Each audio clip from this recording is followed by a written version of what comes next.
Okay everyone, because of the new Canvas update, we're going to make a video showing you how to turn in your journals so that you can get the majority of your points for ISB.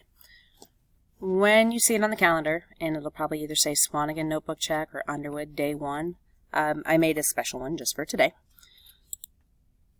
So you would click on the assignment link and click on it again. And usually, before today, you would have like a Submit Assignment button up here, and now it's all different. So there's a couple ways that you can do this. First one, you got to scroll down. You can just put in a website URL, but because our journals are protected, you're going to have to be very specific with how you share it with us.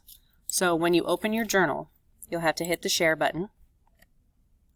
And then where this says Southwest Allen County Schools, yours is going to be blue. So you'll need to click on it so it's not blue anymore. It'll look like this instead. Hit copy link. Then go back to the assignment, paste the link, and then hit submit assignment. Okay, that's option number 1. That's probably the easier option at this point. But if you don't hit that blue Southwest Allen before you copy the link, it's not going to let us have access.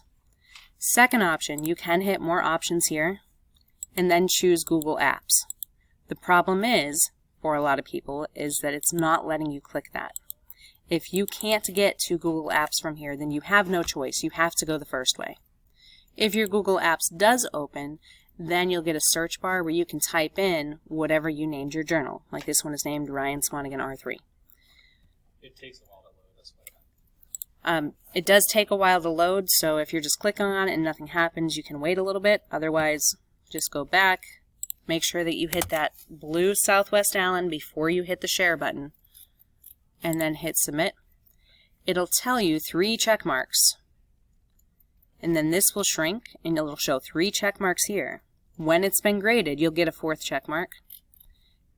It's always going to say new attempt though, so make sure that you're getting this turned in the right way, and if you want to double check it's turned in, feel free to message us and we'll let you know if we have it or not.